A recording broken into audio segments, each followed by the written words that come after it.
Bienvenue sur les ondes de Franc-Maçon. Mon nom est Gab Masson et vous écoutez la série de podcasts intitulée Le Québec en quarantaine que je fais durant la deuxième saison de mon podcast qui s'appelle Dans le franc des yeux. Introduction très rapide aujourd'hui, juste le temps de mentionner quelques petits détails. Le Québec en quarantaine, c'est une série d'ordre chronologique. Donc, on est présentement aujourd'hui au 4e épisode. Donc, je vous invite à retourner à l'épisode 0, qui était la présentation des invités, et remonter ensuite dans le temps pour revenir en l'an 1837-38 pour la rébellion des Patriotes.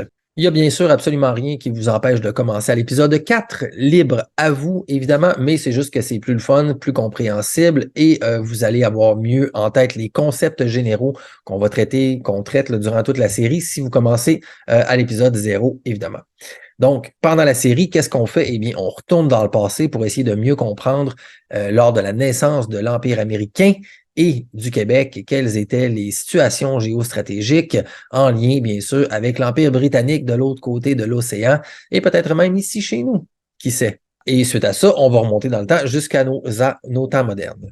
On s'attarde donc à l'histoire du Québec lors de la naissance de l'Empire américain et bien sûr, en essayant de comprendre qu'est-ce qui se passait entre le Québec et l'Empire britannique lors de la conquête et est-ce que ces choses-là nous affectent encore aujourd'hui ou pas? Qu'en est-il du Canada au travers de tout ça, le fédéral? À quel point c'est indépendant cette machine-là versus l'Empire britannique? Plusieurs questions qu'on essaye d'élaborer. Et bien sûr, le but n'est pas de vous donner une version, somme toute, qui se dirait véridique à 100% et la seule vérité unique ici. Le but, c'est de vous donner plus d'informations, plus de données pour que vous puissiez, suite à ça, vous faire vos propres opinions sur qu'est-ce qu'on croit quand on entend notre version normale, classique de l'histoire versus qu'est-ce qui est peut-être réellement arrivé dans le monde réel. Alors, on se remet les bottines aujourd'hui en 1837-38 avec mon invité Pascal Chevrier, professeur d'histoire pour la deuxième heure et le dernier épisode sur la rébellion des Patriotes du Québec. On a mis la table durant l'épisode 3 pour mieux comprendre quelle était la situation ambiante qui a mené les troupes de Papineau à s'organiser. Et maintenant, on va parler un petit peu plus des événements concrets, mais surtout, on essaie de comprendre qu'est-ce qui a été réellement gagné en fait avec cette rébellion-là. Parce que tout le monde connaît un petit peu les guerres et tout ça, puis les gros feux là, de la rébellion en tant que telle. Donc, on va sortir un peu de ça et on parle plus de contexte pour essayer de comprendre vers où ça nous a mené cette rébellion-là ici. Quels changements politiques en sont découlés et comment peut-être les analyser aujourd'hui et comment Papineau, lui, a évolué dans tout ça au fil des événements et jusqu'à la fin de ses jours. Merci beaucoup tout le monde d'être à l'écoute, que vous soyez là en audio ou en vidéo. Je vous salue chaleureusement. Le Québec en quarantaine, rébellion des Patriotes, partie 2, avec le professeur d'histoire Pascal Chevrier. C'est parti, bon show.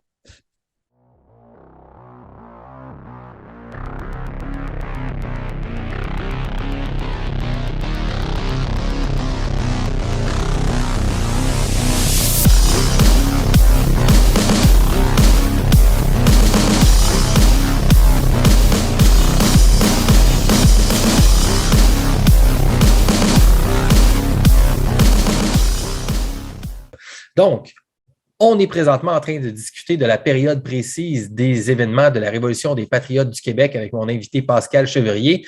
Le premier épisode, on a vraiment fait une mise en contexte large sur l'ambiance, si on veut, politique et révolutionnaire qui se passait vraiment en Amérique du Nord dans ce temps-ci, la Révolution américaine jusqu'à son influence sur les révolutions au Québec. On n'a pas encore vraiment parlé de la Révolution en tant que telle des Patriotes.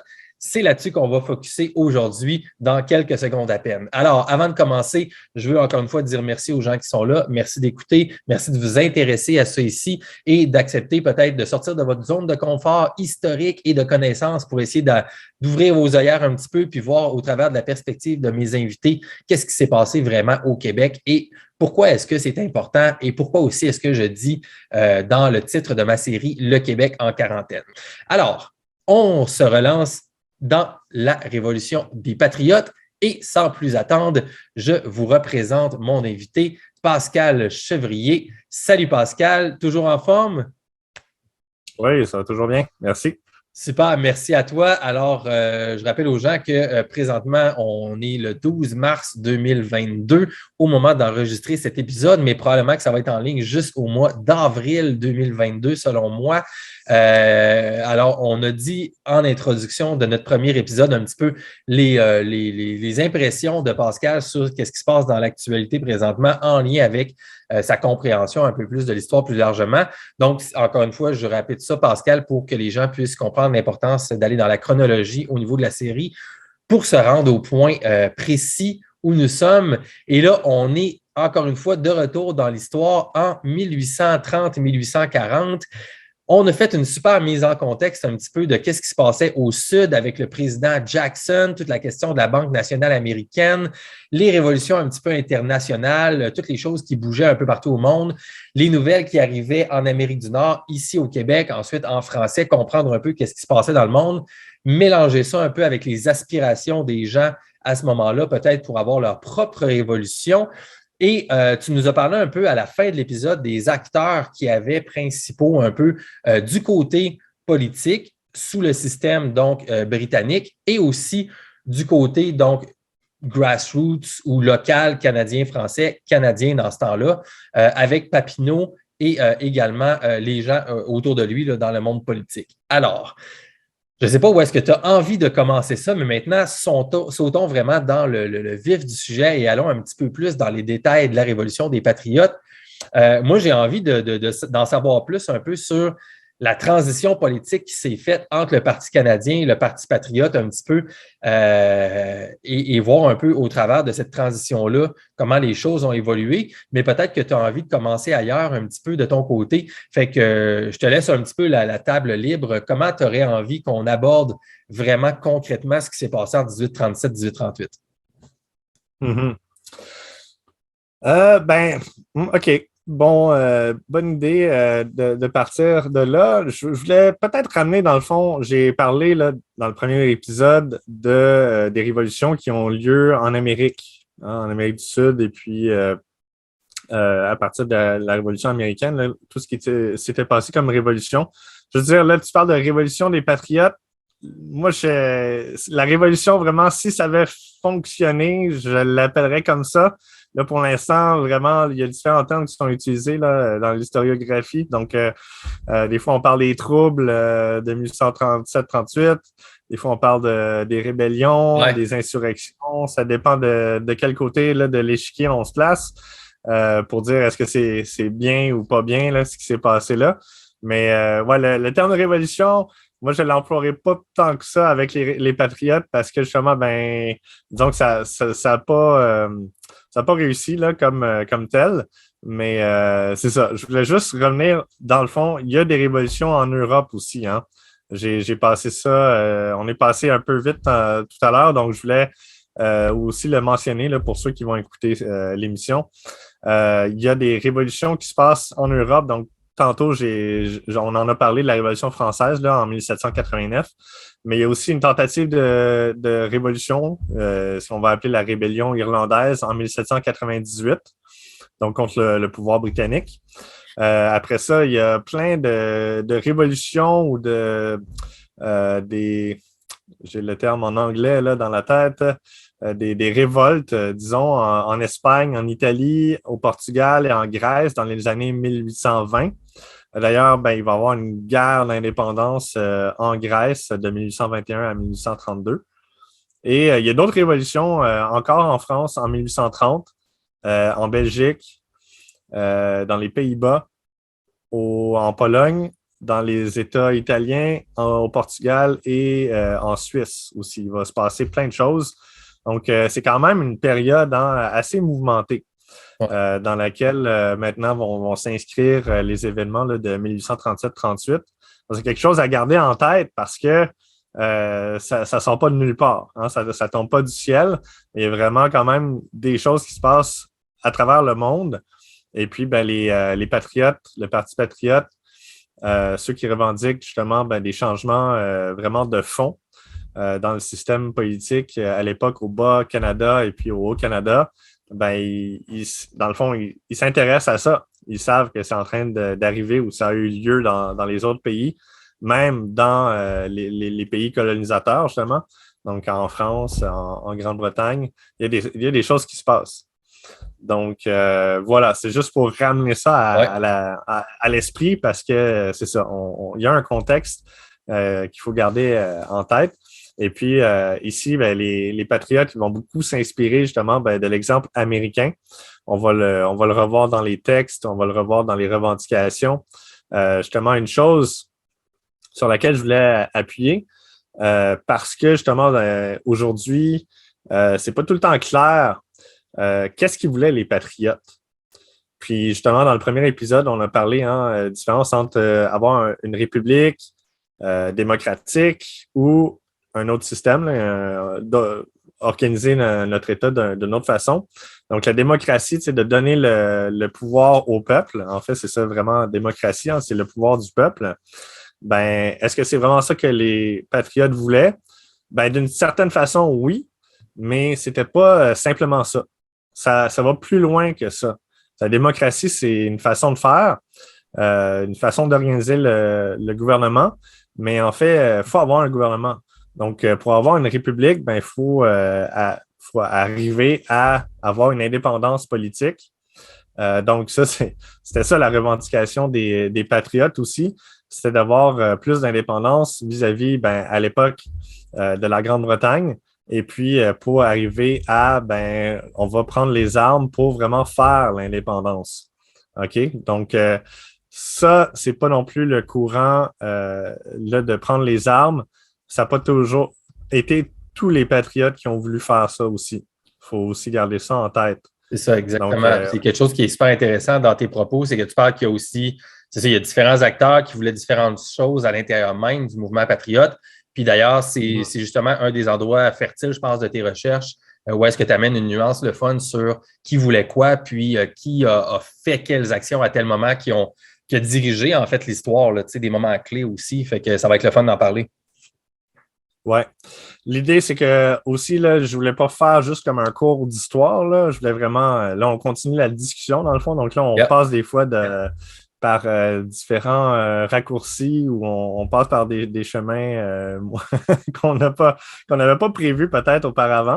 Mais je trouve ça vraiment intéressant parce que justement, ben, on ratisse large. Donc, il ne faut pas le prendre comme vraiment un cours d'histoire là, hein, comme à l'école. C'est pas ça mon intention non plus.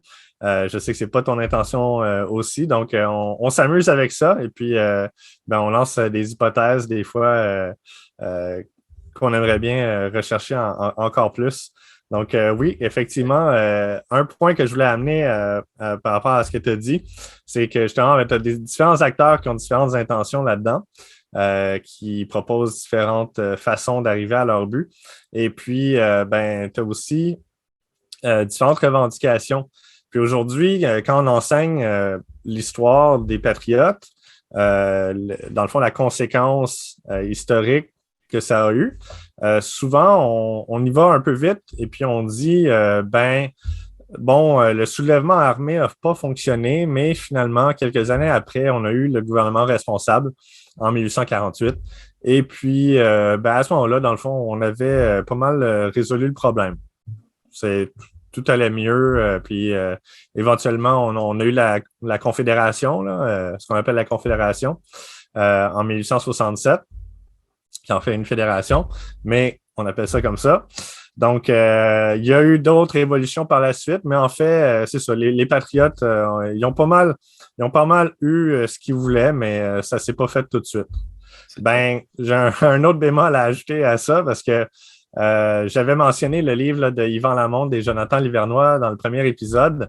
Je pense que c'est quelque chose de très important pour n'importe qui voudrait justement ben, refaire un petit peu le parcours historique là, de la personnalité de Louis-Joseph Papineau.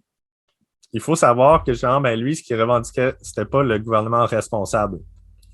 Ça avait déjà été proposé ou revendiqué par certains dans le Parti canadien et patriote, mais c'était pas vraiment la revendication que Papineau, lui, amenait de l'avant. Lui, ce qu'il voulait, c'était plutôt avoir le conseil législatif qui soit élu. Qu'est-ce que ça veut dire? si on regarde l'organigramme aujourd'hui, là, ça serait d'avoir un Sénat qui est élu, à la place d'avoir simplement une chambre des communes. OK? C'est ça, une chambre des communes qui est élue au niveau fédéral canadien. Ben, il y aurait aussi le Sénat. Puis on sait qu'aujourd'hui, le Sénat, c'est des nominations. Ben, C'est ça. c'était ça le Ça. cas. Donc, les Sénats, présentement, ne sont pas élus par des votes et donc ils ne représentent pas nécessairement les intentions, les intérêts de la population. Ils sont appointés. C'est un peu ça? C'est ça, oui, c'est ça. Dans le fond, c'est des choix qui proviennent du premier ministre. Bon, on peut dire le premier ministre, lui, il est élu, soit, mais quand même, c'est donc une chambre qu'on a au gouvernement canadien dans l'organigramme qui n'est pas élu. Parce que à l'époque, Papineau, en regardant le système américain, ben, il voyait que justement, ben, tu avais la Chambre d'Assemblée, mais tu avais aussi le Sénat qui était élu. Donc, il y avait différentes façons. Là, ça a évolué aussi. Là. Il y avait différentes disons comment on dit? Des présupposés là, non, je ne sais pas comment dire exactement, mais il y avait certaines conditions, disons, à posséder pour aller dans ces établissements-là. Mais de plus en plus, ce que Papineau voyait, c'était que l'exemple américain, justement, il y avait beaucoup plus de représentativité. La population avait beaucoup plus à dire et il y avait justement un retour. Il devait y avoir un retour des élus. Ils ne pouvaient pas simplement travailler en vase clos, là, dans une tour d'ivoire, mais il y avait des comptes à rendre à la population. Ce que dans le système britannique, ici, à l'époque, là, au Bas-Canada, au Haut-Canada, le conseil législatif est nommé par le gouverneur et le conseil exécutif, les ministres, sont aussi nommés par le gouverneur. Right. D'accord? Donc, les ministres, il y a pas, tout est organisé par le système britannique, par le gouverneur, qui est le représentant du roi ou de la reine, là, C'est ça. dans la colonie. Donc, les budgets, tout ce qui est voté par l'Assemblée législative, il y a un vote qui est fait, mais à la fin, ceux qui décident où va l'argent, c'est le gouverneur et ses ministres. Fait que là, tu sais, si je comprends bien, c'est ça, tu sais, dans le fond, dans le système, tu sais, mettons, tu as l'Assemblée, comme tu dis, le vote et tout ça, puis le Sénat serait supposé être comme peut-être un contrebalan, tu sais, un genre de contre-pouvoir pour être sûr, c'est-tu bon, tout ça, mais étant donné que ceux-là ne sont pas élus par le peuple nécessairement, puis ils ne représentent pas les intérêts, ils représentent des intérêts nominés qui viennent par le haut, fait qu'eux autres, dans le fond, ils peuvent agir peut-être sous des intentions, ils ont des incitatifs qui ne sont pas ceux-là qui arrivent d'en bas du peuple, ça arrive d'en haut, des intérêts directement, finalement, en bout de ligne, c'est l'aristocratie britannique, là, finalement. Là, parce que en tout cas, il y a des nuances, là, mais c'est un petit peu le pouvoir qui arrive d'en haut. Oui. Puis j'ai une citation que je voulais vous lire. Ça provient du livre de Lionel Groulx, Notre maître, le passé, tome 1. Je trouve que on peut être d'accord ou pas là, avec Lionel Groulx sur différentes choses, mais il y a quand même des choses intéressantes qu'il a dit. Et c'est dans la section où il parle justement de Louis-Joseph Papineau. Je vais vous le lire, puis on va en discuter. Donc, dans l'esprit des hommes, sinon toujours dans les faits, cette opinion prévaut que les coloniaux doivent être administrés, indignes ou incapables de s'administrer eux-mêmes. L'émancipation des assemblées représentatives, l'oligarchie le sait fort bien, équivaudrait pour elle à une dépossession, sinon à une défenestration. Et voilà pourquoi c'est partout, dans l'Empire, la même tendance à prolonger le régime de la colonie de la Couronne, sous le couvert d'un parlementarisme truqué. Alors, je trouve qu'il saisit pas mal l'essence de ce qui se passe à ce moment-là et puis de la bataille que mène Papineau parce que justement, Papineau comprend vraiment très bien les règles du système britannique. Il comprend le rouage et tout ça. Et en tant que président de l'Assemblée, lui, il peut justement jouer avec ça pour justement remettre des votes à plus tard, OK? Créer des délais dans le fonctionnement de l'organigramme, là, de l'administration de la colonie. Et puis, il va jouer beaucoup avec ça pour justement essayer de faire plier le gouverneur, essayer de faire plier les autres membres là, des conseils exécutifs et législatifs pour arriver à écouter les demandes qui viennent de la population. Donc, ça, c'est vraiment intéressant parce que le système n'est pas fait pour représenter les gens. Hein, et on a accordé, là, on pourrait retourner justement à l'Acte de Québec. Ouais. On a accordé des choses aux francophones, hein, aux Canadiens français de l'époque. On a accordé des droits. On leur a dit justement en 1774, avec l'Acte de Québec, on leur a donné plus de territoire avec la province de Québec. Et puis, on leur a dit, là, vous avez le droit de parler français, vous avez le droit d'être catholique. Bon, il y a quand même des restrictions là, parce que c'est les Britanniques, c'est les Anglais qui contrôlent la politique là, maintenant, depuis la conquête. Mais on va quand même vous donner quelques trucs comme ça. Vous ne serez pas trop tentés d'aller joindre les 13 autres colonies qui, elles, sont en train de faire, vont lancer, dans le fond, la guerre d'indépendance américaine là, en 1776, juste 2 ans après. C'est ça, les Britanniques l'avaient bien vu venir. Exact. Puis il faut que les. C'est ça, puis ils n'ont pas dit dans le lac de Québec comme ça, vous ne serez pas tentés de joindre. Là. Ça, c'était comme le sous-texte que tu analyses après. Là, mais pour les gens qui écoutent la série ou que peut-être vous n'avez pas écouté la série, retournez voir les épisodes avec Matt juste avant parce qu'on parle justement de la venue de quelqu'un comme Benjamin Franklin au Québec ou ce qui était le Canada à l'époque, justement en lien avec l'idée que les Canadiens de l'époque, les Canadiens français, pourraient décider s'émanciper de l'Empire britannique, puis rejoindre les 13 colonies aussi. Et l'Acte de Québec est vraiment un moment clé à ce moment-là. Et pour moi, c'est là la genèse de mon idée du, justement, si tu mets le doigt là-dessus, pourquoi j'ai intitulé ça « Le Québec en quarantaine », c'est parce qu'en contrôlant le peuple québécois avec l'Acte de Québec, et plus tard dans le temps aussi, on instrumentalise cette partie-là du territoire, ce peuple-là, le peuple canadien-français, et ça fait le jeu de l'Empire pour séparer les États-Unis du reste de l'Amérique du Nord. Right? Fait que c'est super important. Fait que je suis content que tu aies reparlé de ce point-là ici. Fait que, donc, en lien avec tout ça, donc, comment est-ce que la vision de Papineau continue de se développer selon toi, Pascal? Oui, c'est ça. L'idée, c'est de voir que après ça, après l'Acte de Québec, donc en général, la population ici va décider de rester avec le conquérant là, anglais. On va pas se battre du côté des 13 colonies, on va rester tranquille. Et puis après ça, les Américains, les Anglais qui étaient aux États-Unis, mais qui étaient contre la Révolution, les loyalistes qu'on va appeler. Ceux qui sont restés donc loyaux à la couronne britannique, ils vont partir, hein, ils vont quitter les États-Unis, les 13 colonies de l'époque, ils vont les quitter et il y en a beaucoup qui vont atterrir justement ici et dans le Haut-Canada. Donc, il va y avoir une forte immigration de sujets britanniques, en fait, anglophones, qui vont venir s'établir dans la province de Québec, finalement. Donc là, eux, ils sont habitués à un autre système politique.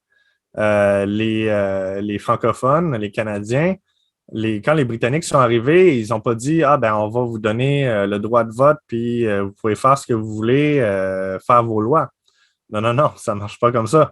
Donc, les Britanniques ont pris le contrôle politique de tout le territoire et puis ils ont mis le système qu'ils pensaient être bon pour eux. Maintenant, les Anglais, donc anciens coloniaux des 13 colonies, qui s'en viennent ici dans la colonie du Bas-Canada et du Haut-Canada. Ça, c'est les loyalistes. Eux, les loyalistes, oui, c'est ça. La province de Québec à l'époque. Mais ils vont revendiquer justement d'avoir le même système que la Grande-Bretagne. Donc, avoir une assemblée législative, une assemblée élue du peuple. Donc, ça, en 1791, avec l'acte constitutionnel, c'est ce qui va être accordé et c'est là que le Bas-Canada et le Haut-Canada vont être créés. les deux différentes provinces. Donc, à ce moment-là, on a une chambre d'assemblée. Mais c'est ça, là, on se retrouve avec un système où il y a quand même le gouverneur, il y a le conseil exécutif et il y a le conseil législatif qui, eux, sont nommés. Donc, quand même, là, il y a le système américain qui est juste à côté de nous, où on voit que les institutions ont été complètement réorganisées. Ça a été inventé, là. Et c'est la première fois dans l'histoire que ça se passe comme ça. Donc là, on se retrouve avec juste une chambre d'assemblée, mais qui n'a pas vraiment beaucoup de pouvoir. Alors ça déplaît beaucoup.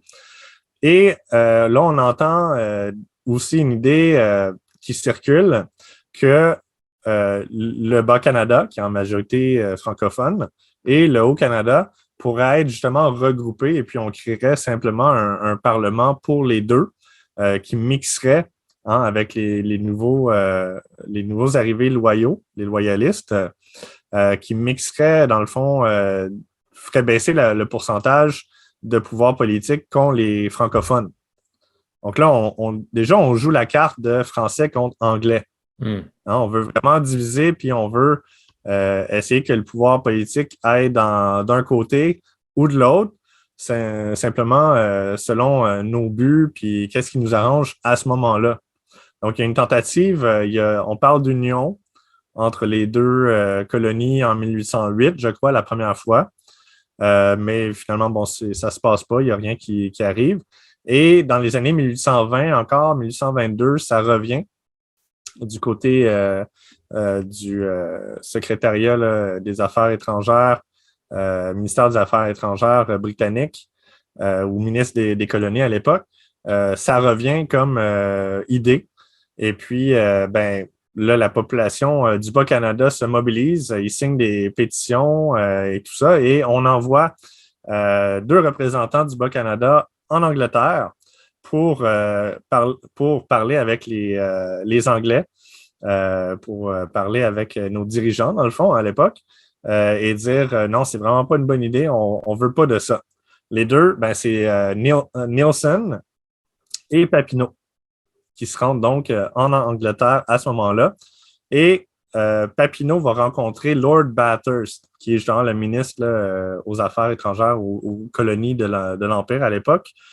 Je voulais vous lire un petit peu là, qu'est-ce qui se passe quand il est au département des colonies, justement en Angleterre. Quelle conversation il a avec Bathurst, parce que je trouve que c'est vraiment... ça éclaire beaucoup la situation, là. Nice. Juste avant que tu lises, Pascal, juste pour être sûr, j'ai bien compris, parce que tu viens de dire énormément de choses super importantes. Donc là, c'est la deuxième fois, si on veut, que l'Angleterre vient nous marketer, si on veut, l'idée que ce serait bon d'unir le Canada. Puis là, je peux juste imaginer en se remettant dans l'époque que c'est vendu comme étant une bonne idée parce que ça va être l'union, etc. Fait que tout le monde va être traité sur le même système, ça va être égal et tout. Mais du côté canadien-français, peut-être, là, on fait, ah ben là, on commence déjà à voir qu'on perdrait peut-être un pouvoir démographique à la limite, puis même politique. Et là, on a envoyé les deux personnes, donc Nielsen et Papineau sont deux personnes du Canada français, du Bas-Canada, et ils ont été là-bas, et là-bas, ils ont eu des conversations. Puis là, tu vas nous lire un extrait de la conversation entre Papineau et Bathurst. C'est un peu ça qui s'est passé. Donc, les deux sont du Bas-Canada? Exactement. Nielsen et exactement, oui. Ouais, c'est ça, exactement. Nielsen et Papineau sont genre du parti patriote. Et puis, c'est ça, ils se rendent en Grande-Bretagne pour parler avec les ministres, les représentants en Grande-Bretagne au Parlement britannique. Fait que le Parti canadien est déjà devenu le Parti patriote à ce moment-là. Bonne question. Là, tu me prends un peu. Excuse-moi, c'est dans ces années-là, en tout cas. C'est dans les ça années, se passe dans ce temps-là. OK, c'est bon. Cool. Ouais, c'est dans les années 1820, si je ne me trompe pas, que ça se transforme. Là, au début des années 1820, on laisse de côté plutôt le terme canadien pour nommer le parti patriote.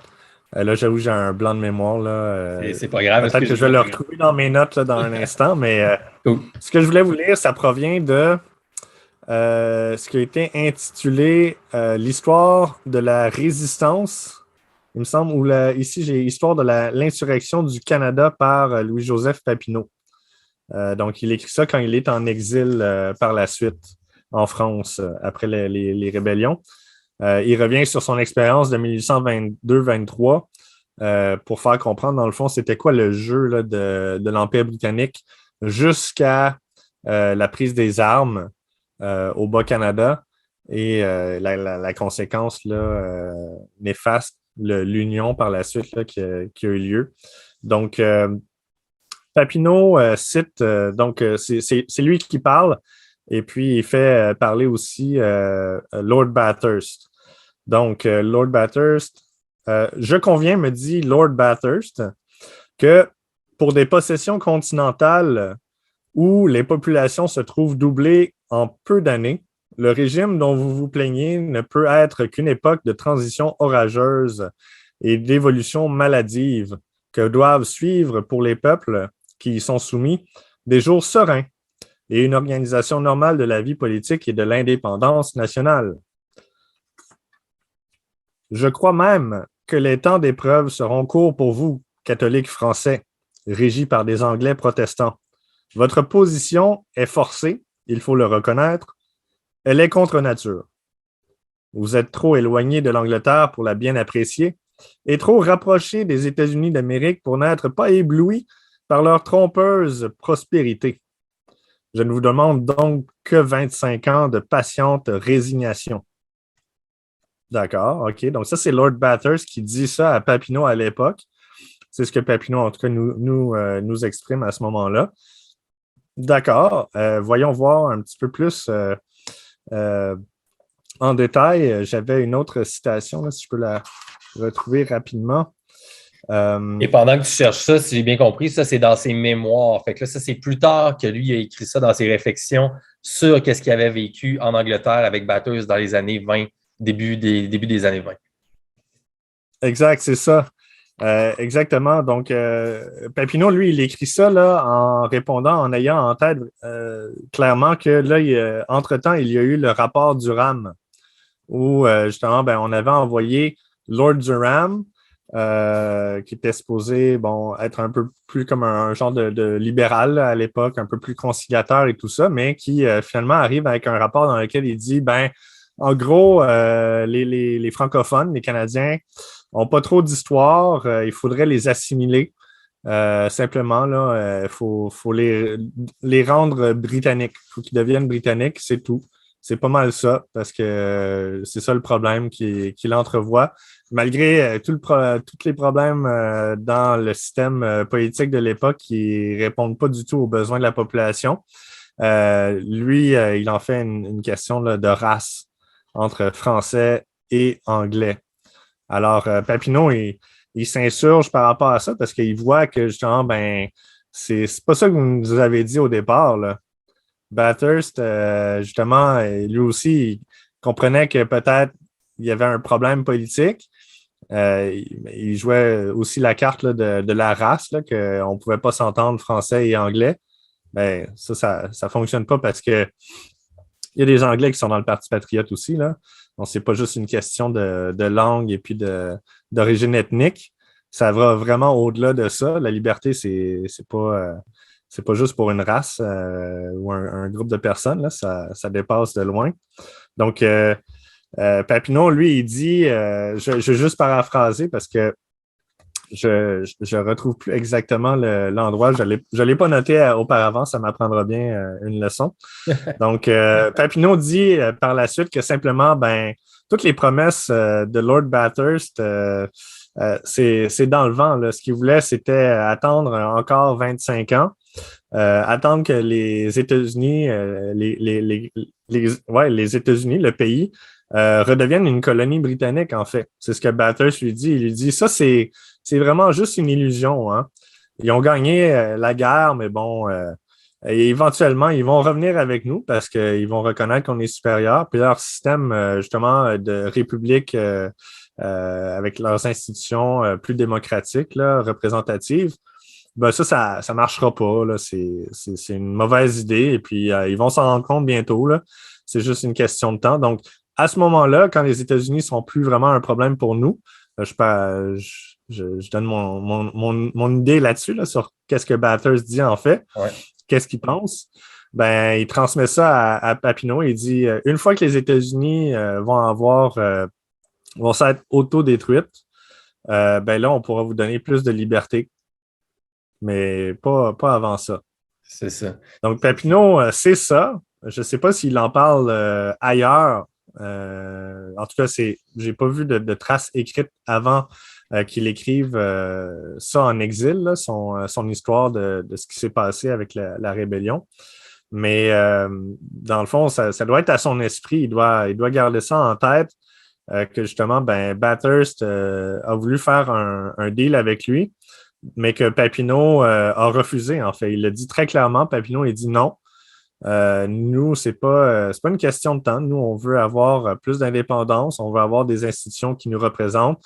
On les veut maintenant. On ne voit pas pourquoi on devrait attendre une autre génération avant d'avoir un système qui fonctionne. Et puis faire face, justement, se débarrasser de la corruption qui est inhérente dans le système britannique colonial.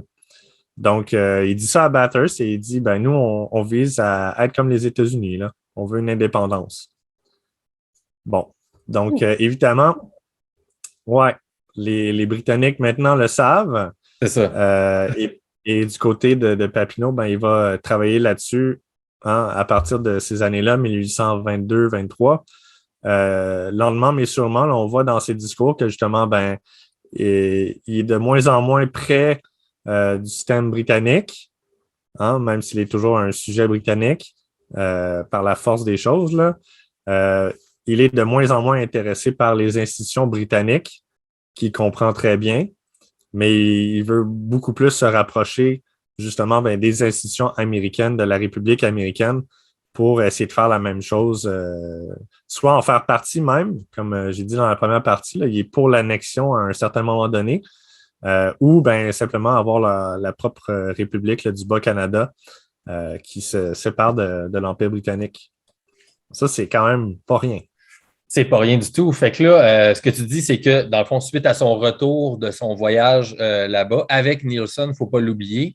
Donc là, son discours, on pourrait dire dans des termes médiatico-modernes, se radicalise, mais c'est un peu ça. Donc, ses idées se fortifient suite à ça parce qu'il a catché un peu que ça ne se passerait pas s'il ne se passait rien ici, en fait, du mouvement de base.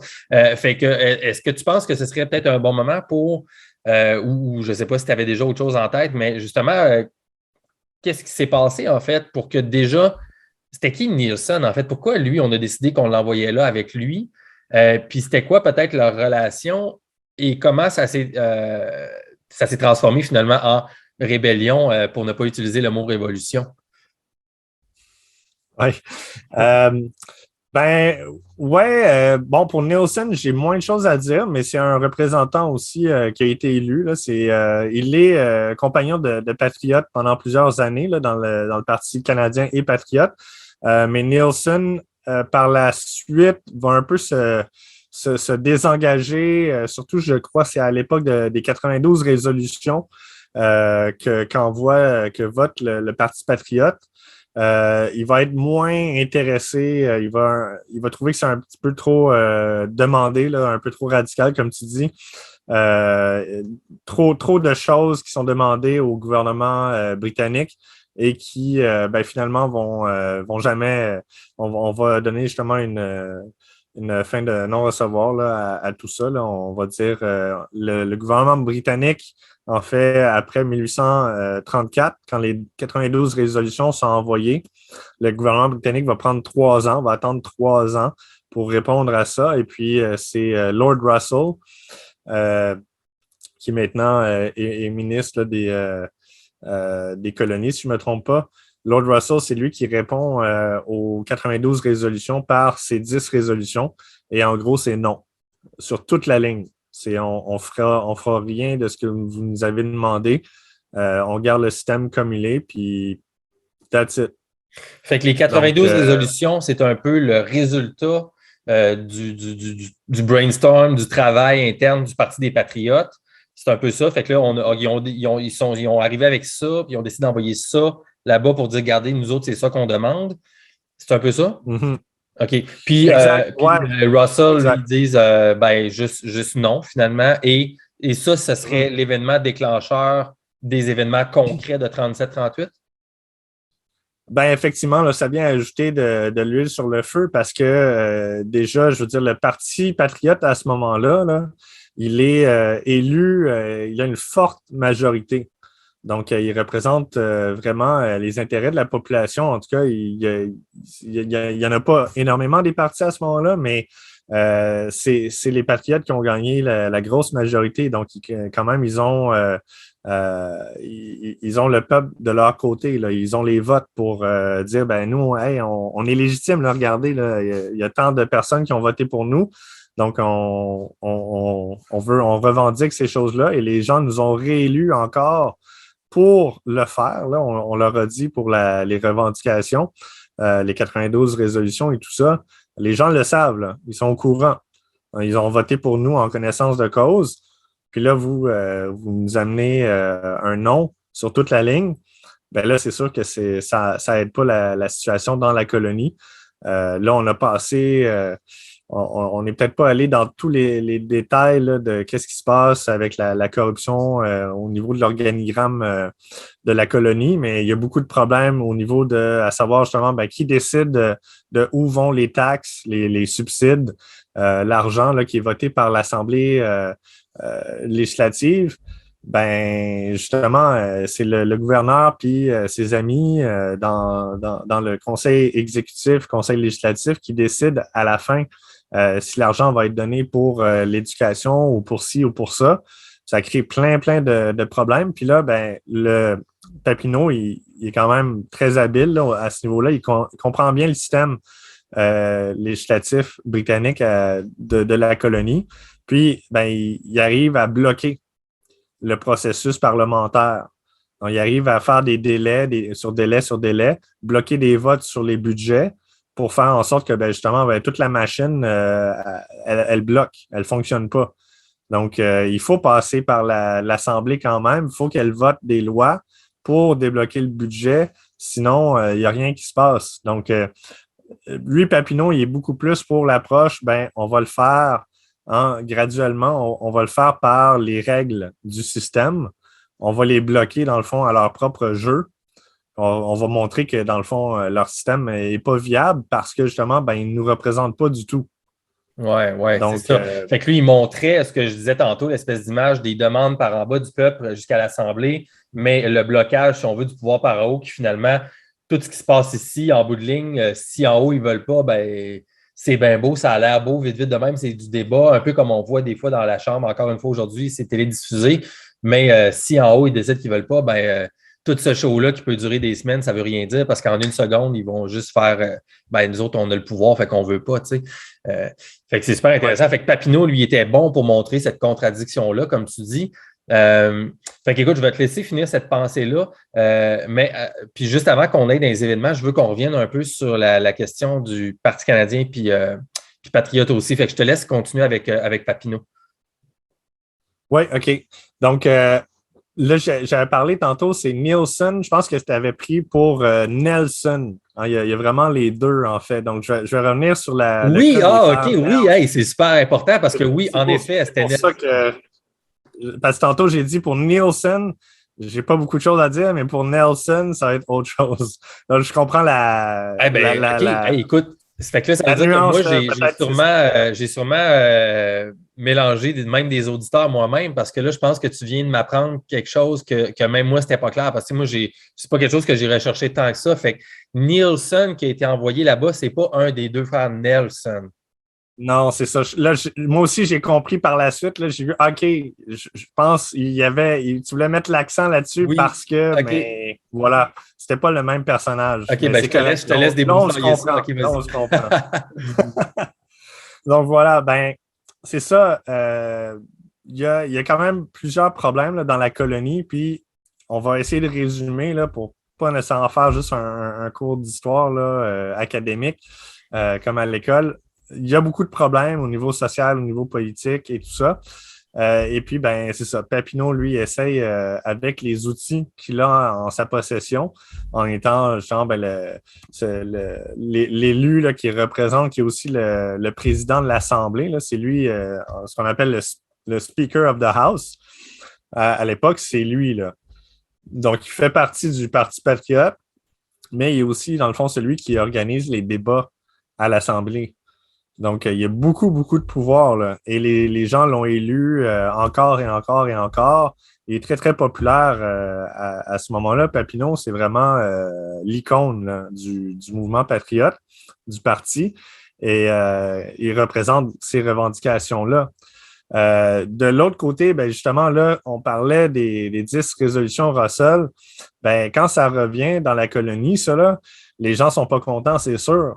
Donc là, il y a beaucoup de manifestations, il y a beaucoup de choses qui se passent euh, dans la colonie où justement, ben, les gens décident de se rassembler. Puis, OK, ben, le gouvernement de Londres a décidé qu'il ne voulait pas répondre à nos demandes. Donc, ben, Les on va 92, les 92 c'est ça. résolutions, exactement, ben, on va créer des assemblées populaires, on va se réunir, on va parler, on va justement arriver même faire des votes. Et puis, ben, on va essayer de s'organiser par nous-mêmes.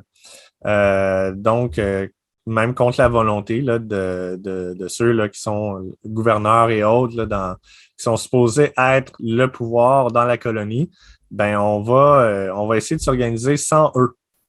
Donc, c'est vraiment une tentative, là. Puis là, c'est là qu'on voit, ben, justement, ben, ils sont hors la loi, hein, selon qu'est-ce qui est le système à l'époque. Ben, c'est sûr que tu vas contre les règles là, à ce moment-là. Mais ben, qui a la souveraineté, hein? C'est ça la question aussi, là. C'est à qui que revient le pouvoir, la légitimité. Quand on ne représente pas la population, si on est nommé par le roi dans la colonie, puis que les gens ne veulent pas de nous, c'est vraiment difficile d'avoir la légitimité, là. Donc, puis de se faire accueillir à bras ouverts.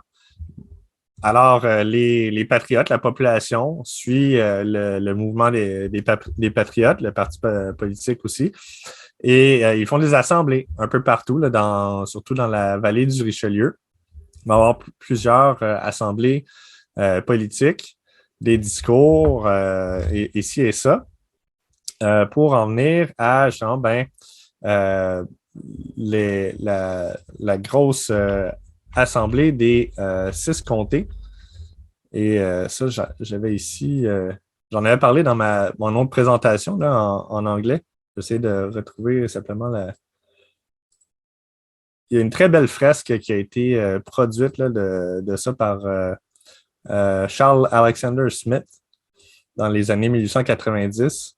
C'est vraiment une très belle peinture là, qui avait été faite pour l'Assemblée nationale à Québec. Puis finalement, ça ne s'est pas retrouvé là. Il y a toute une histoire derrière ça. Là. Je ne vais pas rentrer dans les détails, mais OK.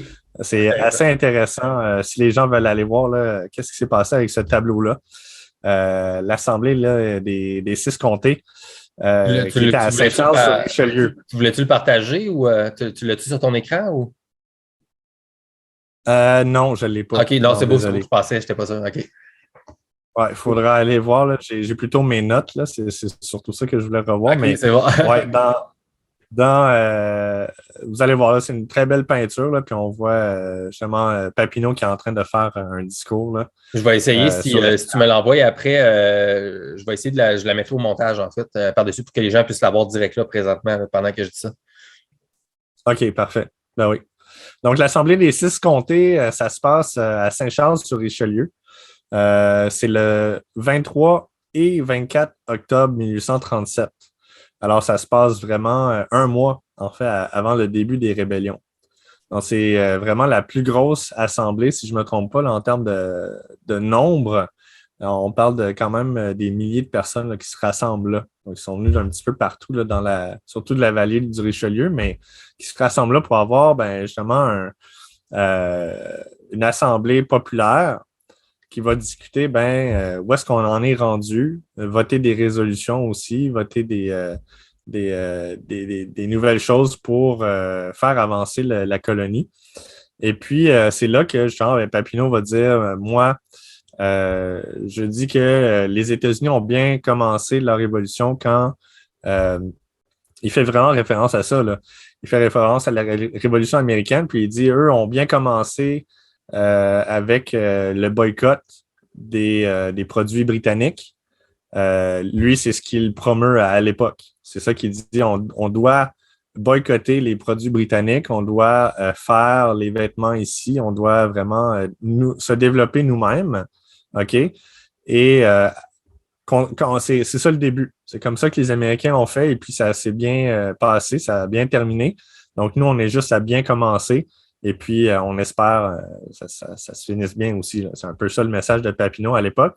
Fait que c'est vraiment Pendant la c'est même... une attaque économique aussi, là, parce que là, c'est là que le danger pour, mettons, probablement du côté britannique que tu vois, parce que c'est ça qui fait le plus mal, en fait. C'est quand tu crées tes propres industries, c'est que tu enlèves une vache à lait financière qu'eux autres ont établie ici. Fait que ça, c'est les sonnettes d'alarme probablement directement là-bas, là, dans les mots de Papineau, j'imagine.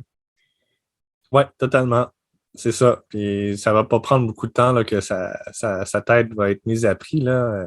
Donc, ça va être, toutes les assemblées comme ça va être rendu illégal, là. Ça sera pas, ça sera pas légal de se rassembler, là, même de parler politique. Là. Non, non, non. Tu n'as plus le droit de faire ça. Là. C'était les camionneurs avant le temps. C'est ça.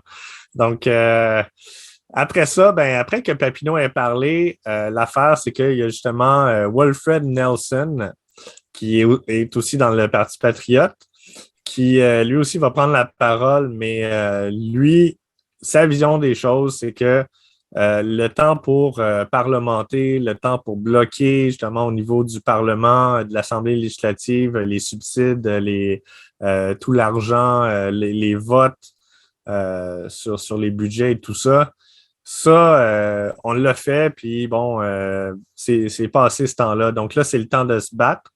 Et il dit, je suis en désaccord avec Papineau. Ce que je crois qu'il faut faire maintenant, c'est faire fondre nos cuillères et nos plats en étain là, pour faire des balles de Right. fusil. Fait que ça, c'est une Donc, des grosses déclarations, je pense, historiques de cette époque-là qui a été retenue quand même par la conscience collective. Là. Les gens se souviennent de ça comme de quelque chose d'important, je pense, à ce moment-là. Exact. Ouais, ça, c'est quand même des citations, des mots là, qui sont rapportés, qu'on va apprendre dans tous les cours d'histoire. Il n'y a pas de problème. Bon, ça, c'est connu. Mais justement, moi, je vois ça comme une situation où, en fait, ben là, c'est là que ça dérape. C'est là que, justement, ben, Papineau, moi, je veux pas non plus le voir comme justement un idole, un saint, là. C'est une personne. Il était intelligent, c'est sûr. Il était le représentant de ce mouvement-là. Mais à ce moment-là, dans le fond, il se fait doubler, il se fait dépasser par Nelson et puis par la radicalisation qui a eu lieu aussi du côté anglophone, il ne faut pas se le cacher. Il y a des milices là, qui se sont créées du côté anglophone depuis quelques années. Avant ça, le Doric Club, par exemple, du côté anglais, puis du côté francophone, les Fils de la Liberté, qui est un terme repris directement de la Révolution américaine, là. Donc, on voit l'inspiration. Mais justement, il y a de la violence là, de plus en plus. Il y a de la violence déjà dans les élections. Il y a des gens qui meurent dans les élections. C'est dur là, à l'époque. C'est des vraies batailles, là, les élections. Ça se fait pas comme aujourd'hui avec un scrutin secret et tout ça. Non, non, il faut dire pour qui tu votes à haute voix. Et puis, tout le monde est là pour t'écouter, là, pour t'entendre. Ah, ça, c'est Donc, fascinant. s'il y en a... Ouais, c'est des choses qu'on oublie aujourd'hui parce qu'on est tellement habitué au système de vote secret. Puis, c'est toi, c'est ta conscience, tu sais pour qui tu votes. Non, non, non. À l'époque, c'est vraiment... ça peut être vraiment très brutal parce que justement, tout le monde le sait pour qui tu as voté. Et puis, si tu es dans la minorité de ce coin-là, là, ça se peut bien qu'il y en ait qui décident que tu as mal voté, puis tu vas passer un mauvais quart d'heure après être sorti du bureau de vote. Ouais. Ça, c'est arrivé plusieurs fois, là, puis c'est la violence qui monte à ce moment-là. Et puis, l'injustice que ressentent la population, les gens autour du Parti patriote, de voir que justement leurs revendications ne sont pas du tout écoutées par le gouvernement, ni le gouverneur dans la colonie, ni le Parlement de Londres, donc dans la métropole. Ben là, ils se voient, ils sont comme dans un cul-de-sac. Qu'est-ce qu'on peut faire? Il ne nous reste plus beaucoup d'options. Papineau, ben lui, il veut continuer avec l'option parlementaire. Il appelle au boycott, donc des mesures économiques aussi, pour, dans le fond, créer une certaine indépendance à ce niveau-là. Donc, c'est des bonnes idées. Mais là, Wolfred Nelson arrive là-dedans, puis il dit non, non, là, c'est la guerre. Là, on leur tire des balles, puis c'est le même. C'est fini le temps où on parlementait. À mon sens, là, ça vient de complètement tout changer. Et puis pour le pire. Parce que justement, ben, de ce qu'on voit par la suite, là, les Patriotes, ils ne sont pas prêts du tout à se battre. Ils vont avoir des victoires. Là. Ils vont gagner à Saint-Denis, par exemple, un mois après ça. Mais après ça, ça va être juste des défaites. Là. Ça va être. Il faut se remettre dans la tête, l'Empire britannique, là, c'est gros là, au 19e siècle. C'est ça, c'est la plus grande armée au monde. Fait là, on va se battre dire contre eux qu'on autres. va se battre avec des cuillères fondues, ça, c'est pas nécessairement trop réaliste. Fait qu'écoute, je veux qu'on tombe là-dedans. Juste avant, donc, juste pour revenir sur la confusion entre Nelson et Nielsen. Donc là, si je comprends bien, c'est dans les mouvements d'assemblée populaire, si on veut, qu'on découvre un peu plus les Nelson. Qui n'a pas rien à voir avec Nielsen, qui avait été envoyé 10 ans plus tôt en Angleterre avec Papineau. Lui, c'est-tu quelqu'un qui a une autre importance dans l'histoire ou il était vraiment juste un délégué là-bas, puis c'est quelqu'un qui était juste là avec Papineau, mais qu'on ne réentend pas parler vraiment plus dans l'histoire, ou Nielsen était quelqu'un d'importance aussi après? Ben, je pense que après les 92 résolutions, il est plutôt, là, il est vraiment du côté des modérés, de ceux qui veulent pas trop s'en mêler, là, Nielsen. OK. Mais avant ça, ben, c'est un député là, du côté du Parti patriote. OK, parfait. Et dis-moi, parce qu'il y avait donc Nelson que tu as parlé avec sa déclaration, mais il était deux frères, n'est-ce pas? Donc, ouais. Est-ce que tu prévoyais qu'on parle de son frère plus tard ou on pourrait l'introduire tout de suite? Et y avait-tu un rôle à ce moment-là quelconque, son frère? Puis c'est quoi leur présence? Donc, moi, celui sur qui j'ai justement le plus de soupçons, là, j'ai pas, c'est pas comme si j'avais trouvé là, ce qu'on appelle le smoking gun. Là. Ouais. J'ai pas de preuves tangibles pour dire ah oui, lui, tu sais, il était méchant. Non, c'est dans l'histoire, là, méchant, bon, c'est pas exactement comme ça que ça fonctionne. Mais j'ai quand même des doutes par rapport à justement avec l'attitude que prend Wolfred Nelson à partir de ce moment-là à l'Assemblée des six comtés. Moi, je le vois vraiment comme un genre de kamikaze qui décide que les gens vont aller se battre. Lui, bon, il va aller se battre aussi avec eux. Donc, d'accord, il va quand même participer à ça, puis c'est pas comme si il se délestait de tout ça en disant allez-y, puis moi je vous regarde. Là. Mais bon, il va y participer, bon, d'accord, mais quand même, une décision comme ça, c'est grave, là. C'est une grosse décision. Et puis, je ne suis pas convaincu du tout. Je n'ai jamais vu aucune preuve là, qui montrait que les Patriotes étaient prêts à faire une lutte armée contre la plus grande armée au monde là, à l'époque. Je n'ai jamais vu ça. Puis juste en pensant à ça, je me dis, c'est un massacre prévu d'avance. On peut voir là, comment ça va finir. Là. Dès ce moment-là, ça va pas bien aller. Là. Donc, ça, je me pose beaucoup de questions par rapport à Wolfred Nelson. Robert Nelson, son frère, un peu moins parce que justement, ben, lui va être arrêté puis finalement, il va finir sa vie aux États-Unis comme Edmund Bailey Callahan, qui était le bras droit de de Papineau. Ils vont jamais revenir au Canada là, après ça, après les rébellions. Ils vont Robert Nelson va essayer, va faire sa tentative là, euh, d'avoir la République du Bas-Canada. Là. Mais après ça, il va rester aux États-Unis. Donc, à mon sens, même si, bon, on peut en reparler là, de la tentative genre, de la République du Bas-Canada, même s'il a tenté ça, qui n'était pas viable, là, qui n'a pas du tout fonctionné, là, le retour en 1838, ben, après ça, il est resté aux États-Unis. Alors que Wilfred Nelson, le frère, lui, ben, il va devenir le maire de Montréal par la suite. Donc, quand même, on parle d'une personne là, qui a pris les armes contre l'Empire britannique. Donc, Et il a pris ensuite les armes devient contre le l'Empire maire britannique. de Montréal. Hum. Oui, par exemple, il va être inspecteur des prisons. C'est un médecin, c'est un docteur. Hein.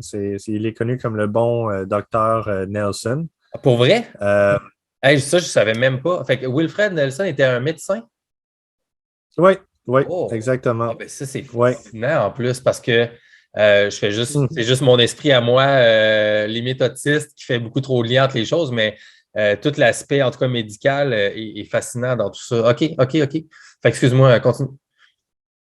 Oui, donc du côté, tu sais, moi, j'ai rien à dire. Il était médecin, tant mieux.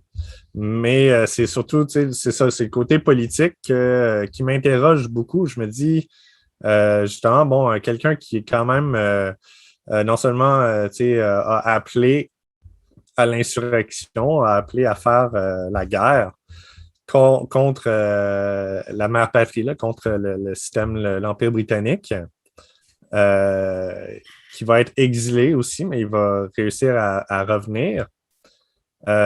Après ça, quand même, il va bien finir, là, Nelson.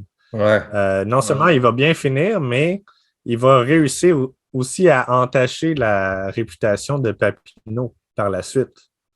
Ce qui est aussi qui m'amène à me poser des questions sur euh, sa volonté, quelle était son intention là, non seulement quand il décide que là, il faut faire la guerre, il faut fondre les cuillères et les plats pour faire des balles de fusil, mais là, après ça, après que tout ça ait échoué, et qu'ils soient revenus d'exil et tout ça, qui reçoivent quand même des postes intéressants là, dans l'administration de la colonie, c'est quand même, moi, ça me questionne. Je me pose des questions, puis ils décident d'attaquer vraiment Papineau.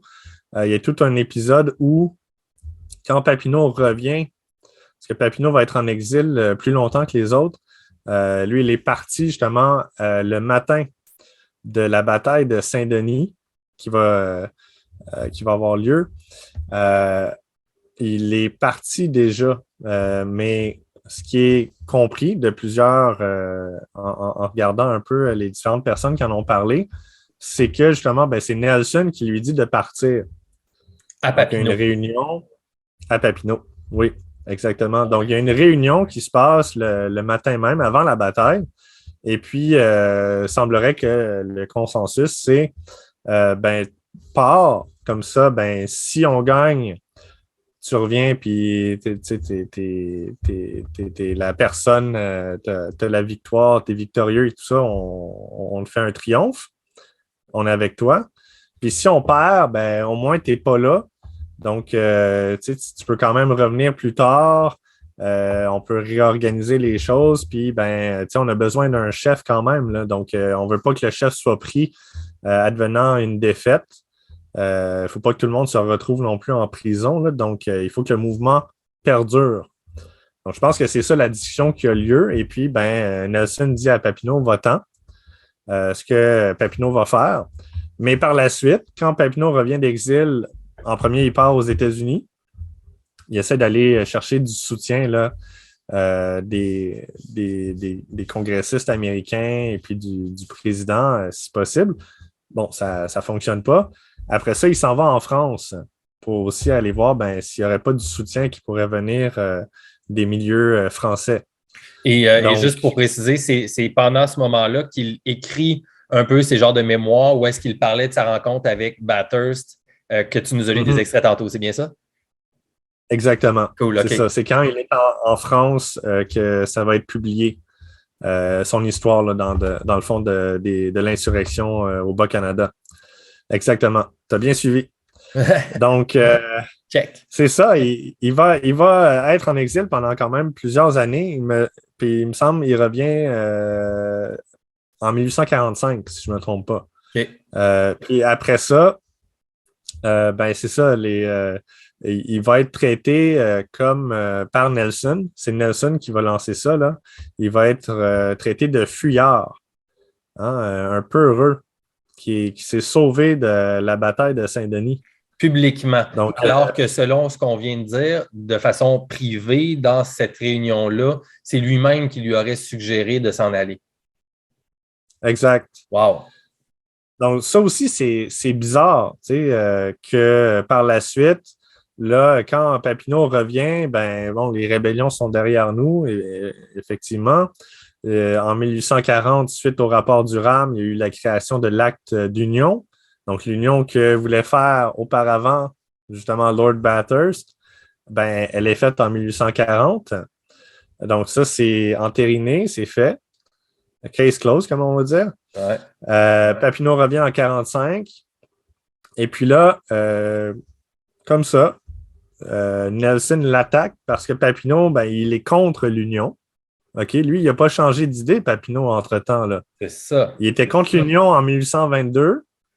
Ben, il est encore contre l'Union. Il comprend que c'est un jeu, c'est une arme politique pour essayer de diluer justement ben, les francophones avec les anglophones, puis faire en sorte que, ben, dans le fond, c'est toujours les mêmes personnes qui prennent les décisions, là.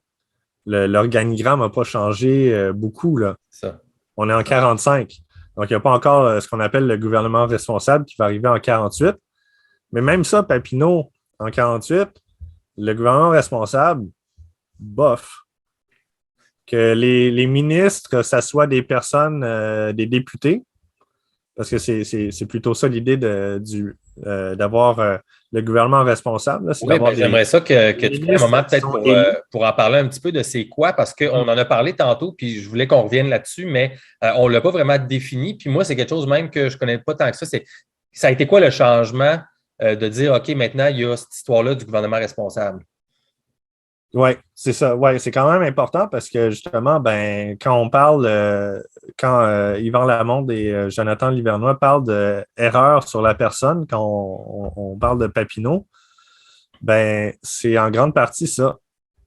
Dans l'organigramme, là, l'idée, c'est qu'il y a le gouverneur qui est le représentant du roi. Puis après ça, il y a le conseil exécutif, qui sont les ministres.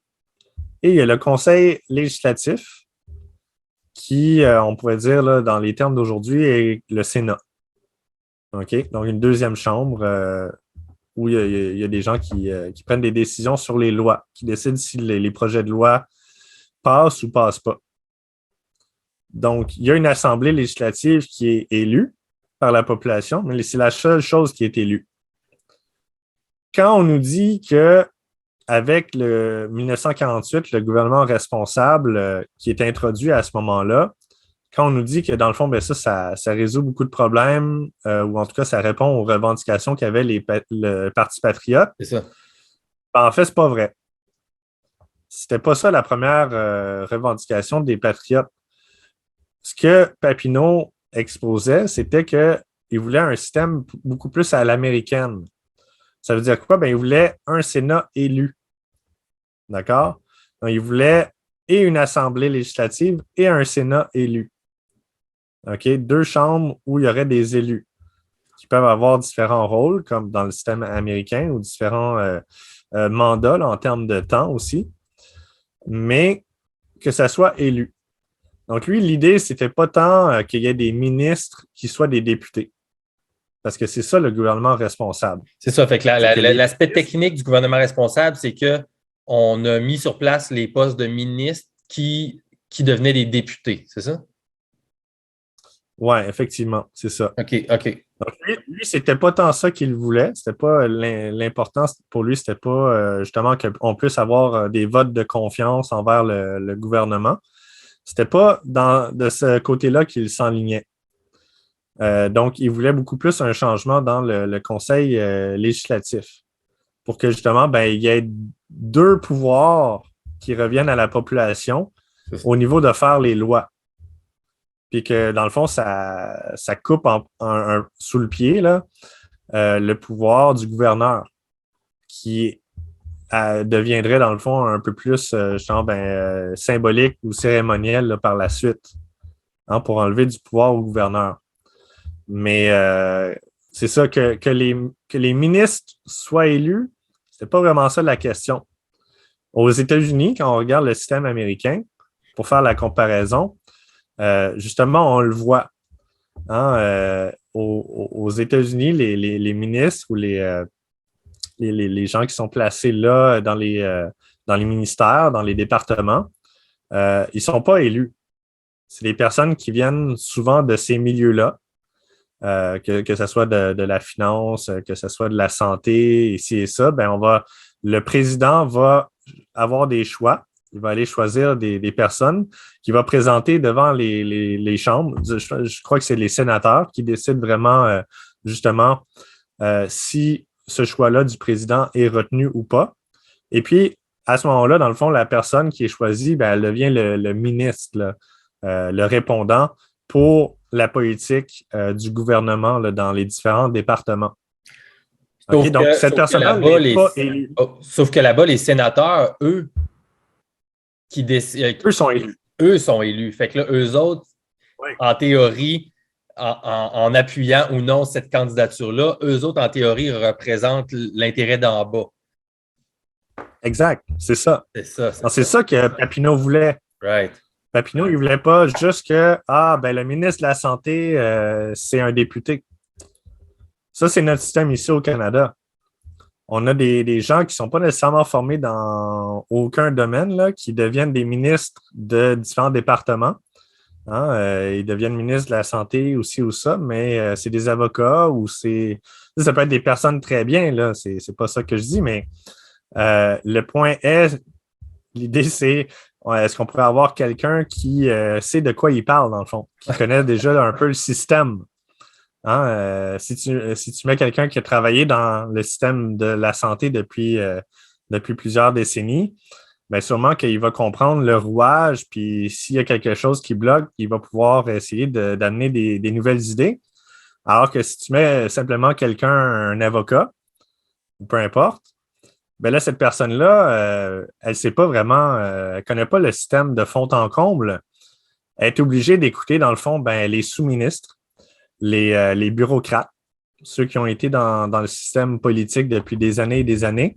Ben, c'est eux qui l'ont fait le système, donc c'est eux qui le comprennent et c'est eux qui peuvent le changer, là. Mais la personne, le ministre qui est là pendant 1 an, 2 ans, 3 ans, dépendamment de la bonne humeur du premier ministre, parce que c'est lui qui nomme les ministres, hein, c'est des députés qui sont élus, mais après ça, le premier ministre décide, ben toi, tu vas faire partie du cabinet. Tu vas être ministre de l'Éducation. Mais bon, peut-être que t'en sais rien, là, tu connais rien à ça. Mais tu es élu. Donc, le premier ministre peut placer qui il veut à ces postes-là. Donc, ça, c'est le système britannique. OK? Donc, on voit la différence. Papineau, c'est pas ça qu'il voulait. Il voulait pas simplement, les élus deviennent ministres, OK, ou peuvent devenir ministres. C'était pas là-dessus qu'il se battait. Wow. Donc, le gouvernement responsable. Ouais. Super cool. Hey, merci, c'est super intéressant, cette notion-là. Moi, je n'avais jamais entendu même autant de détails, puis même dans ta présentation, tu ne parlais pas de ça nécessairement dans ces détails-là non plus à Rising Tide. Fait que merci beaucoup. Ouais. Si je prends un pas de recul un peu, là, mettons, parce que là, on va se diriger vers une fin, on n'a pas le choix, mais si je prends un pas de recul de ce que tu as dit, j'ai l'impression, puis dis-moi si je me trompe, c'est que quand on réfléchit collectivement à la Révolution des Patriotes et son importance, on se fait un peu dire, dans le fond, que la Révolution des Patriotes a été difficile, ça a été un échec, mais ça l'a mené à une refonte un peu gouvernementale à ce que tu viens de nommer comme étant le gouvernement responsable. Donc, il y a une belle continuité malgré tout dans la grandeur de l'histoire là-dedans. Mais finalement, ce que tu dis, c'est que toi, selon ce que tu as compris, c'est que ça, c'est faux et c'est une fausse perception historique de la chose parce que l'aboutissement, en fait, en 48 de cette transformation gouvernementale-là est juste de surface et ça ne veut rien dire et ce n'était pas du tout en ligne avec les vraies revendications de fond du mouvement patriote tel que le voulait Papineau. C'est un peu ça, vraiment, le schisme, si on veut, est historique. Oui, oui, oui. Puis c'est ça, là, j'invente pas grand-chose. Il y en a beaucoup d'autres historiens qui ont dit ça à peu près dans ces termes-là. Mais c'est ça, quand on regarde vraiment Papineau après la rébellion, ben justement, il est toujours contre l'Union, donc il veut faire révoquer ça. Mais là, ceux qui étaient de son côté avant la rébellion, sont devenus ce qu'on appelle les réformistes.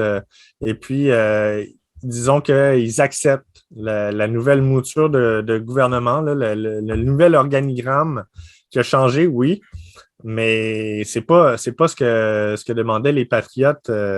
C'était pas leur revendication. Donc, Papineau, lui, il reste avec ses idées et il est plutôt mis de côté. Il est complètement exclu et puis il est vu comme un. Hein, il a gardé ses idées avant la révolte, puis il vit dans un autre monde. Il commence à être un peu sénile. Là. C'est ça. Il était bon à un moment donné. Là. C'était notre meilleur joueur, là, on va dire, notre meilleur attaquant. Puis finalement, ben là, c'est ça. Là, il est plus capable de jouer en équipe. C'est vraiment comme ça qu'il est dépeint. Et puis, Nelson aide justement à le mettre dans le coin, à le tasser de là. Puis Papineau, effectivement, après tous ces coups-là, lui, ça ne l'intéresse pas beaucoup, la politique. Les gens sont toujours, il y a beaucoup, il est encore très populaire, là, il va être réélu sans problème, mais il n'est plus vraiment intéressé par la politique. Là. Il voit que les Britanniques ont eu le dessus, puis le système n'a pas changé tant que ça. Donc, c'est vraiment c'est une illusion là, que de penser qu'on a vraiment plus de liberté.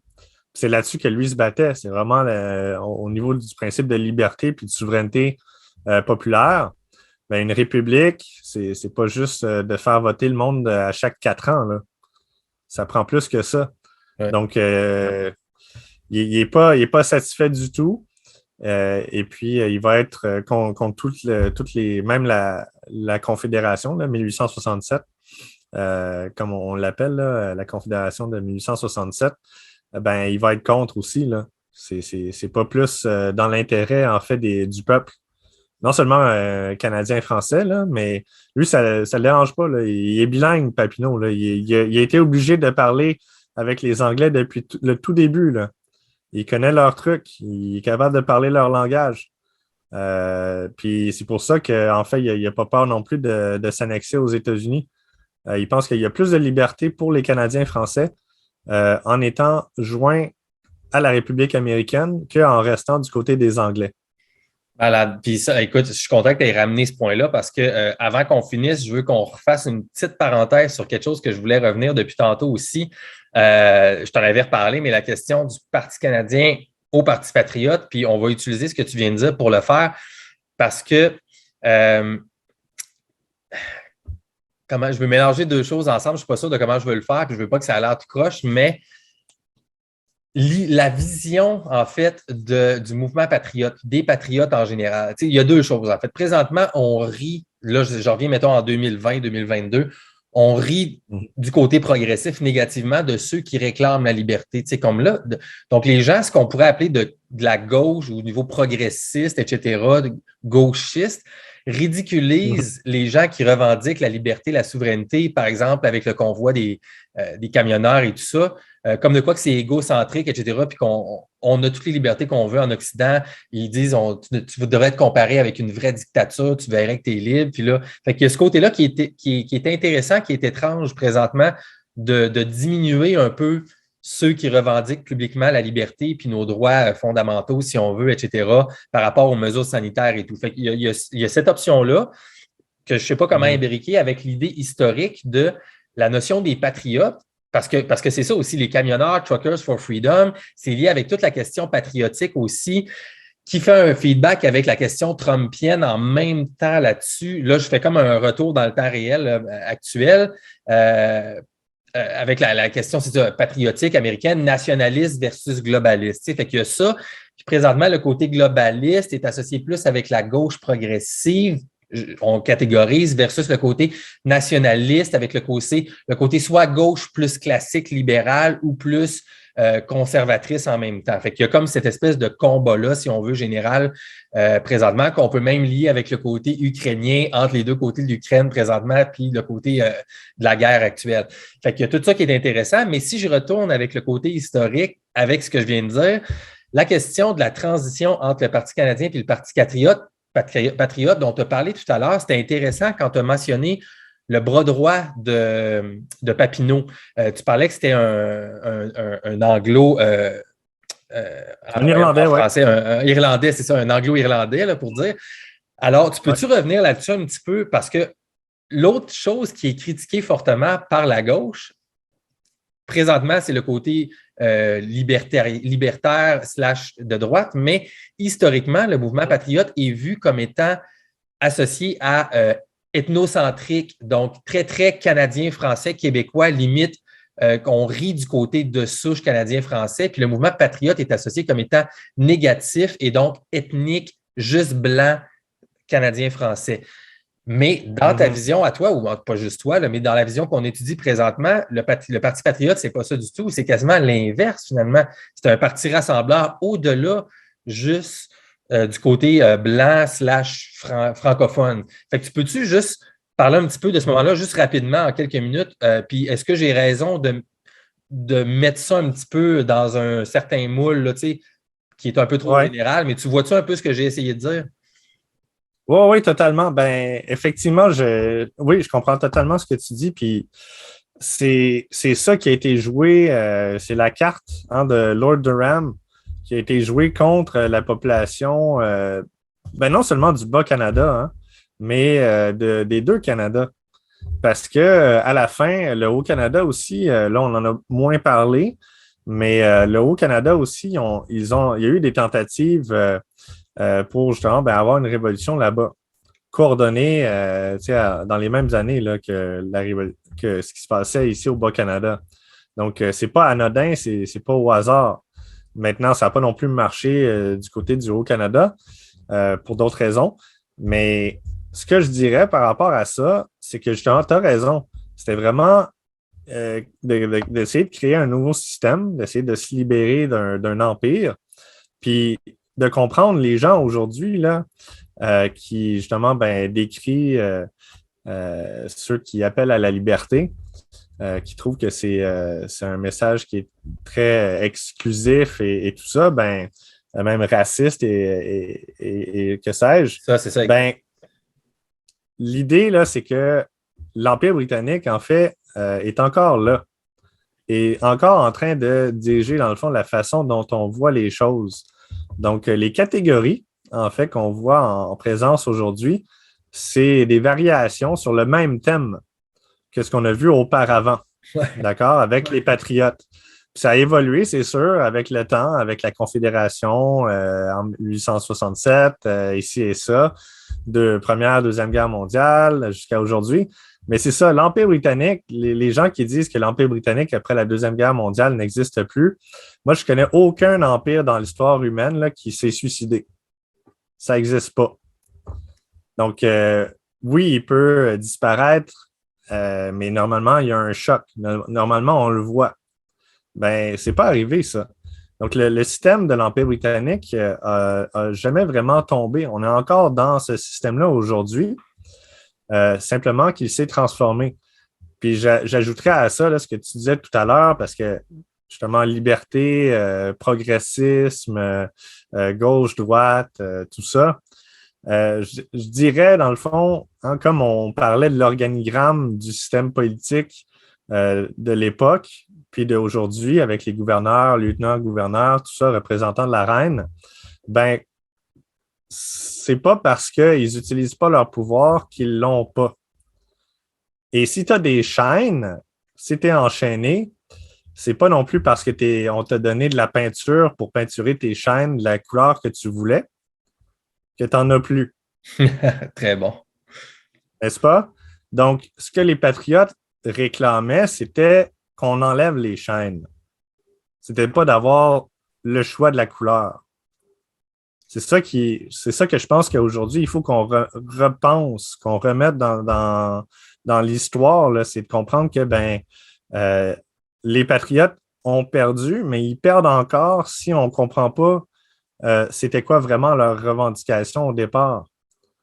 Si on pense que finalement, c'est pas si grave parce que finalement, on nous a donné quand même des droits, des libertés, tout ça, on a une charte, ça va encore. Puis oui, on peut se consoler en se comparant, mais c'est ça. Si on a encore des chaînes, ben, on n'est pas libre. Malade. Écoute, tu as comme fait une fin fascinante juste en quelques mots comme ça, Pascal Chevrier. Fait que je pense que c'est vraiment un bon endroit pour terminer le truc avec cette espèce de retour au moment présent sur la division sociale, justement, entre le côté whatever, globaliste versus nationaliste, peu importe ce qui se passe autour de tout ça. Est-ce qu'il y a un point qu'on n'a pas réabordé, vraiment que tu aurais aimé rediscuter ou tu sens, tu es satisfait de ce qu'on a fait et tu penses qu'on a quand même fait un bon tour de ton côté? Je pense qu'on aurait pu parler pendant encore des heures, mais Officiel. pour l'instant, ça me convient. J'espère que les gens vont apprécier et que ça va les pousser à faire plus de recherches. Parce que je ne dis pas que je détiens la vérité ou quoi que ce soit. Moi, j'ai fait des lectures de mon côté. J'en fais encore, puis je vais en faire pour longtemps, je pense, mais c'est ça l'important, c'est d'en discuter. Je suis content que tu m'aies invité, vraiment. Merci beaucoup pour ton invitation, puis j'espère que c'est ça. Ça va en provoquer plusieurs à retourner dans les textes, revoir ce qui s'est passé, puis voir, se poser la question à savoir qu'est-ce qu'on fait maintenant. Non, c'est super cool. Écoute, je trouve qu'on a vraiment bien ramené ça avec la situation réelle. Puis ensuite de ça, tout le monde, oubliez pas que nous autres, on est juste dans le premier tiers ou mettons, on arrive à la moitié de la série. Fait que on va retourner après ça dans la chronologie avec Mathieu Herret, puis on va travailler aussi avec Rénal Rouleau, des épisodes que j'ai déjà enregistrés pour parler du moment de la Révolution tranquille aussi, qui est super importante, avec une lecture différente un peu, qui complète les recherches de Pascal ici pour avoir une espèce d'image complète jusqu'à ce jour. Fait que j'espère que vous allez embarquer dans le bateau si ce n'était pas déjà fait et que sinon, vous allez juste continuer à rester à l'écoute. Alors, c'était le podcast Tout le monde dans le franc des yeux, la série Le Québec en quarantaine. On termine le sujet détaillé de la Révolution des Patriotes selon la vision, le point de vue, l'angle des recherches de Pascal Chevrier. Encore une fois, Pascal, tu as une forte présence physique, mentale, mais tu me disais que tu n'avais pas nécessairement de présence en ligne. Fait qu'écoute, moi, je vais te dire, j'espère qu'un jour, on aura accès à certains travaux de toi, peut-être certains écrits ou autres. Y a-t-il un projet potentiel là-dessus ou c'est pas dans tes plans pour l'instant? Je sais pas. Non, il n'y a pas de plan préétabli pour l'instant. Là. Non, je continue comme c'est là. Ouais, écoute, je viens de Peut-être un jour. planter Rien. une graine. On verra si ça germera un jour à l'intérieur de tes oreilles, mon cher. Merci beaucoup, tout le monde. Si jamais vous avez apprécié, donc je vous invite bien sûr à regarder peut-être dans les commentaires la description. Si votre cœur déborde d'énergie et que vous ne savez pas quoi en faire, bien pouvez nous lancer un petit peu d'énergie, peut-être sous forme d'une contribution. Qui sait, c'est pas du tout obligatoire, mais c'est toujours accepté si jamais vous avez envie de le faire. Et pour terminer, bien sûr, Pascal, je te laisse le mot de la fin encore une fois. Je te remercie du plus profond du cœur d'avoir passé ces 3 heures-là en ma compagnie, divisées en 2 épisodes pour le plus grand bonheur, je l'espère, et les plus grandes ouvertures d'esprit ou d'œillères de nos auditeurs. Et je te laisse regarder peut-être la francophonie, le Québec français dans le franc des yeux et les laisser avec une dernière idée, dernière impression sur tout ce dont on vient de parler, cher Pascal. C'est un petit peu dur de terminer là, tout ça, mais ce que j'en retiens, là, je suis vraiment content d'avoir eu cette conversation-là avec toi, Gab. Et j'espère que ça va en avoir inspiré d'autres. J'espère, je suis content de du processus, tout ce que tu lances là, en tant que tel, d'avoir des discussions là-dessus au niveau des citoyens. Vraiment pour essayer d'allumer des feux là, ici et là, d'inspirer les gens et puis de provoquer justement sortir des idées reçues. nécessairement là, dans les médias de masse.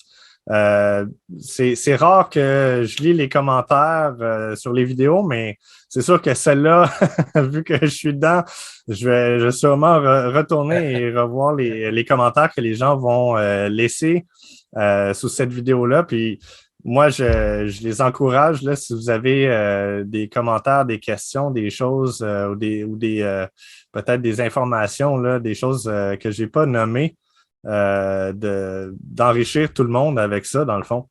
Il n'y a pas toujours besoin de critiquer à la négative, mais d'amener son grain de sel de façon constructive, là, ça, j'aimerais vraiment en apprendre. Je suis sûr que je ne suis pas le seul à avoir lu des livres d'histoire, donc j'aimerais ça que tout le monde s'active à ce niveau-là puis qu'on en apprenne plus ensemble.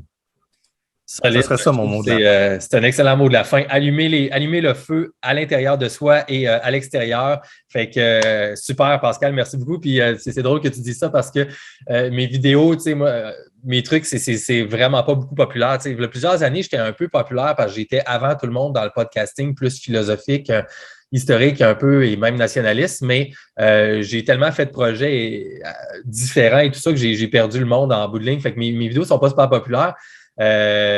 Fait que je serais curieux de voir ça va être quoi les trucs là-dessus. Fait que soit que je suis le YouTuber le plus censuré du Québec ou que je suis juste pas populaire. D'après moi, c'est l'option la deuxième parce que j'ai pas grand-chose à avoir été censuré, mais qui sait, peut-être à cause des propos que je tiens, l'Empire utilise ses tentacules pour me censurer, je le sais pas.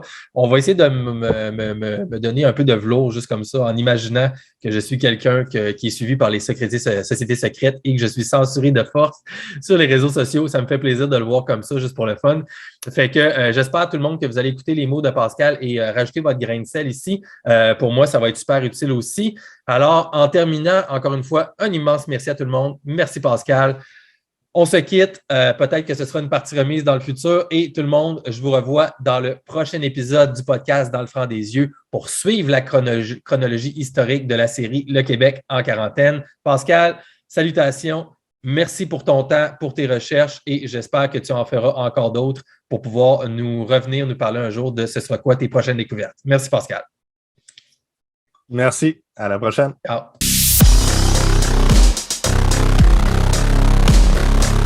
That's it tout le monde. Alors, qu'en pensez-vous? Rébellion tronquée, voire même peut-être provoquée en opposition aux intentions centrales de base de notre cher Papineau national ici. Résultat mitigé, gouvernement responsable qui finalement n'a pas changé grand-chose pour les réelles libertés des citoyens canadiens français à l'époque.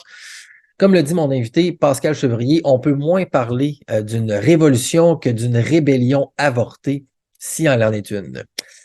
Pascal Chevrier vous a dit d'apporter votre grain de sel dans les commentaires. Alors, voici ma question, peut-être pour vous inspirer, si vous avez envie de venir nous partager vos impressions suite à ces deux shows qu'on vient d'entendre ici, spécifiquement sur la rébellion des Patriotes. Donc, que pensez-vous de Wilfred Nelson, la gang? Ce serait ma question pour vous. Est-ce que les soupçons de mon invité sont fondés ou non, vous pensez? Était-ce une taupe de l'Empire britannique, peut-être? Une marionnette du Deep State du 19e siècle à l'époque qui a joué son rôle pour contrecarrer le momentum de Louis-Joseph Papineau et tuer le mouvement avant ensuite de ça de le salir publiquement et de récolter son pot de vin avec des postes politiques pour un travail de sabotage bien rempli? Après tout, si c'était le cas, ce serait quand même un argument de plus pour confirmer la notion comme quoi le Québec est vraiment maintenu en quarantaine, n'est-ce pas? Et ça de force et depuis peut-être très, très, très longtemps. Laissez-moi savoir ce que vous en pensez et je suis sûr que Pascal va se faire un plaisir de revenir checker ça et peut-être d'échanger avec vous. Qui sait, ça pourrait être le fun. Dans les notes, dans les descriptions, j'ai également des liens pour contribution financière volontaire si vous le désirez. paypal.me/gabmasson, G-A-B-E-M-A-S-S-O-N, ou courriel par virement Interact. Le courriel, c'est donation Gabmasson, D-O-N-A-T-I-O-N, gmail.com. Et le mot de passe devrait être franc, F-R-A-N-C, s'il vous plaît. Ce serait le seul mot de passe pour les dons. Alors nous, on va maintenant plonger dans le 20e siècle dans mon prochain épisode, de retour avec notre invité précédent, Mathieu Herrette. Que se passait-il avec le Québec durant la guerre civile américaine, la Première Guerre mondiale et la création de la Réserve fédérale américaine en 1913? des énormes sujets à élaborer avec Matt, mais vous allez voir, il répond aux attentes. C'est une machine de guerre de données historiques, notre cher Matt Ehret. Alors, je suis sûr que vous ne serez pas déçus si vous restez avec nous. Revenez nous voir la semaine prochaine. Entre-temps, n'oublie pas, le changement commence de l'intérieur. Change-toi, change le monde. Ciao.